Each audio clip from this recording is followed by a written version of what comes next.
lo hizo con un corazón sincero. ¿Alguien puede entender lo que estoy diciendo? Pablo dice: los he escrito por carta, que no os juntéis con los fornicarios. Ahí empieza el carácter del Pablo a salir. Dice: les escribí por cartas que no se junten con los fornicarios. No absolutamente con los fornicarios de este mundo, o con los ávaros, o con los ladrones, o con los idólatras, pues en tal caso os sería necesario salir del mundo. Más bien os escribo, dice Pablo, verso 11, que no juntéis con ninguno que llamándose hermano fuere fornicario, ávaro, idólatra, maldiciente, borracho, ladrón, con tal ni comáis, dice Pablo. Ahora mire la actitud del apóstol Pablo. Dice: no os juntéis con aquellos que son inmaduros en esto. Pero dice: pero en ese caso les tocaría salir del mundo, porque el mundo está lleno de ellos. Más bien os digo que no os juntéis con un hermano que esté haciendo esto, pero que lo siga haciendo, y lo siga haciendo, y lo siga haciendo, y no quiera cambiar. El punto aquí es de que yo quiero cambiar, y estoy dando fruto de mi carácter, estoy dando fruto de mi vida, que cada vez que me reúno soy alguien diferente para la gloria de Dios, y que Dios está trabajando conmigo. Vamos a ver la corrección. Porque tal razón tendría yo que juzgar a los que están fuera, no juzgáis vosotros a los que están dentro, porque a los que están fuera Dios juzgará. Quitad pues a ese perverso de entre vosotros. Mira, Pablo está despedazando a este hombre que vive con la madrastra. Ahora vaya conmigo por favor a 2 Corintios capítulo 2, porque quiero enseñarle dónde Pablo corrige esto. Verso 5.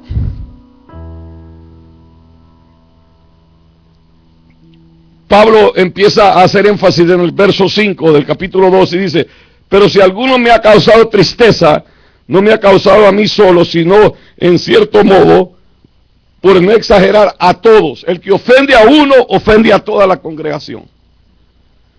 Le basta a tal persona esta reprensión hecha por muchos. Así que al contrario, ya Pablo está corrigiendo, está hablando de otra manera, está diciendo: al contrario, vosotros bien debéis perdonarlo. Está viendo conmigo que en el primer capítulo lo está condenando, se lo está dando a Satanás, lo está echando fuera, pero en el capítulo 2 lo está perdonando y dice: consolado, para que no sea consumido de demasiada tristeza. Por lo cual os ruego que confirméis, diga conmigo, la ley de Cristo. Pablo aquí ya está madurando y está diciendo: hermanos, por favor, al que perdonasteis vosotros, yo también lo perdono. Pero amarlo, consolarlo, para que no se consuma en su tristeza. ¿Están viendo la diferencia? ¿Están viendo cómo Pablo cambia su actitud? Y ahora está hablando del amor de Cristo, ya no está hablando de enviarlo al infierno, está hablando de que lo restauremos. Confirmar el amor para con él, porque también para este fin os escribí, para tener la prueba de si vosotros sois obedientes en todo. Pablo dice: ok, les escribí, ahora quiero ver, a ver si es cierto, si lo van a hacer. Quiero tener prueba. Y al que vosotros perdonáis, yo también perdono, porque también yo lo he perdonado. Si alguno es perdonado por vosotros, lo he hecho en presencia de Cristo, para que Satanás no gane, pues no ignoramos sus maquinaciones. Pablo dice: en vez de juzgarlo, consolarlo, perdonarlo y amarlo. ¿Entiende cómo Pablo no se contradice, sino que Pablo está corrigiendo? 2 Corintios es para corregir 1 Corintios. Todo lo que él escribe en 1 Corintios lo corrige en 2 Corintios. Aún la venida del Señor, aún el atavio de las mujeres, aún la Santa Cena, aún los dones, muchas cosas corrigen 2 Corintios. Y usted tiene que entender que si no, usted lo saca de contexto, usted va a decir: Pablo dice que ni comáis con los fornicarios, ni les habléis. Entonces, ¿para qué vino Cristo? Cristo vino para los pecadores, Cristo vino para los enfermos. Cristo vino para los que necesitan arrepentimiento. Y nosotros que tenemos a Cristo, vamos a ganar esas vidas para la gloria de Dios. ¿Cuántos dicen aleluya, por favor? Ahora entremos al capítulo 6. Pablo empieza a hablar de los maduros en la iglesia y dice: ¿os alguno de vosotros, cuando tiene algo contra otro, ir a juicio delante de los injustos y no delante de los santos? Pablo dice que el problema de la iglesia de Corintios, cuando alguien se peleaba, iba a donde el juez de la ciudad, iba a donde el alguacil, no iba donde los maduros, o donde el pastor, o donde el anciano, antes de ir donde el juez. Ahora, entienda bien esto, hay casos en la iglesia que son demasiado delicados en el estado de California, que uno ya no puede tolerarlo, sino que tiene que llamar a la policía inmediatamente.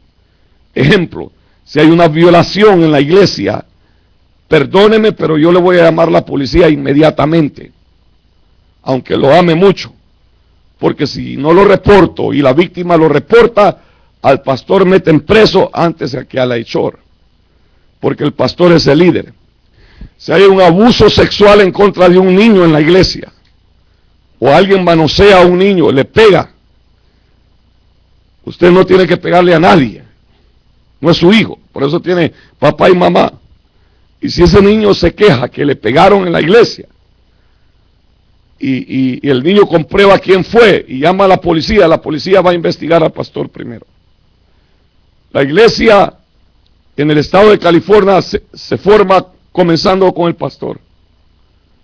El pastor lleva todo el peso de la ley sobre de él.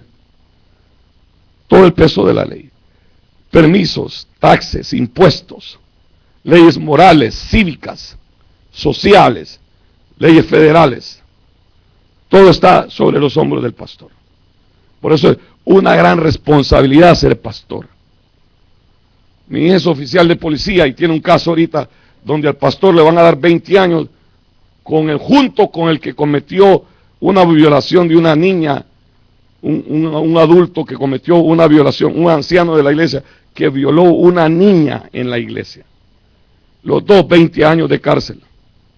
El pastor no tiene que ver nada, pero conforme la ley el pastor tapó algo.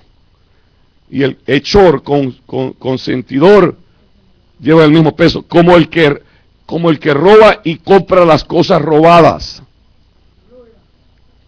Así que si usted tiene cosas robadas, deshágase de ellas y no compre cosas robadas.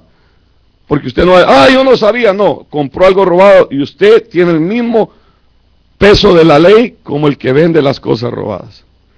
Alguien dice conmigo aleluya, por favor. ¿No sabéis que los santos juzgarán al mundo? Y si el mundo ha de ser juzgado por vosotros, soy indigno de juzgar cosas pequeñas, o no sabéis que hemos de juzgar los ángeles. Pablo dice, si nosotros vamos a juzgar el mundo, y los ángeles que se cayeron, ¿no podréis juzgar un caso pequeño? ¿Cuál era el caso pequeño que había en la iglesia de Corintios? Se prestaban dinero y no se pagaban. Se difamaban unos con otros. Cometían adulterio y fornicación. Salían borrachos de la Santa Cena. Y salían tan borrachos que se peleaban por el pan. Pablo tenía que corregir ese orden que no había en la iglesia. Pablo dice, consideraos vosotros, si vosotros vais a juzgar el mundo y juzgaráis los ángeles caídos, ¿cómo no puedes juzgar un problema pequeño en la casa de Dios? ¿No hay sabio entre vosotros? Si pues tenéis juicio sobre cosas de esta vida y ponéis para juzgar a los que son de menor estima en la iglesia. Dice Pablo que si hay juicio en esta vida y juzgamos a los nuevos en la iglesia, Pablo dice que no tenemos que juzgar los nuevos. Aquel que acaba de aceptar a Cristo no entiende de comer de las viandas. Hay que enseñarle a caminar, hay que enseñarle a modelar, hay que enseñarle a vestirse, hay que enseñarle a orar, hay que enseñarle a crecer en los frutos del Espíritu. Nadie que nace maduro a un mismo tiempo. La iglesia tiene que pagar el precio de que la gente forme el carácter de Cristo en ellos. Pero si ya está con mañas, entonces hay que pararlo. Alguien dice conmigo aleluya. Denle un aplauso al Señor, por favor.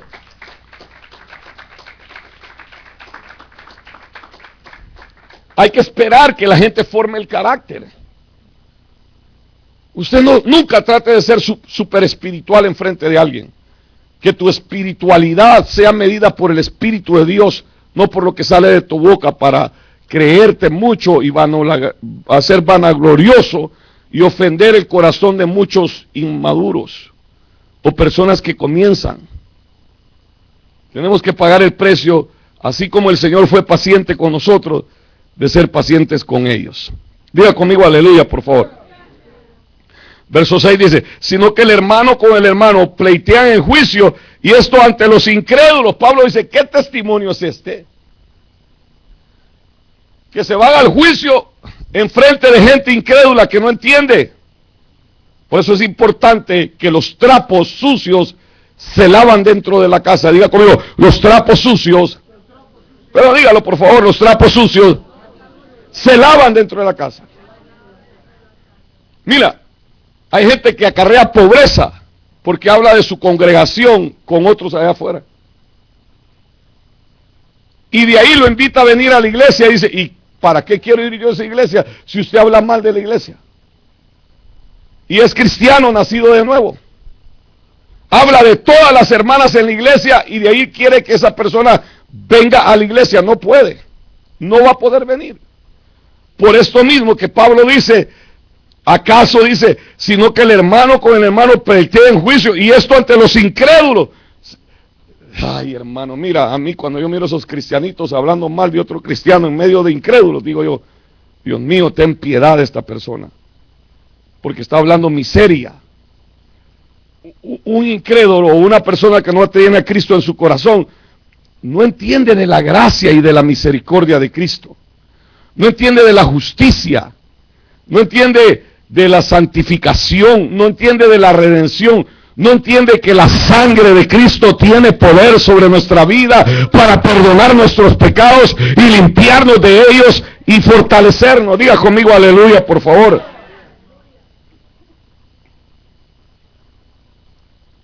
Cuando Pablo hace énfasis en este verso, está diciendo en pocas palabras, deja que Dios juzgue, porque nosotros no fuimos llamados a juzgar a nadie. Dios nunca te llamó a juzgar a nadie. Ni Dios nos hizo para enviarnos al infierno. El infierno fue hecho para los demonios que se rebelaron y Satanás mismo, pero el corazón de Cristo no es enviar la gente al infierno, es sacarla del infierno mismo, de donde viven ya, porque no necesariamente tienen que ir allá, ya están viviendo un infierno la gente.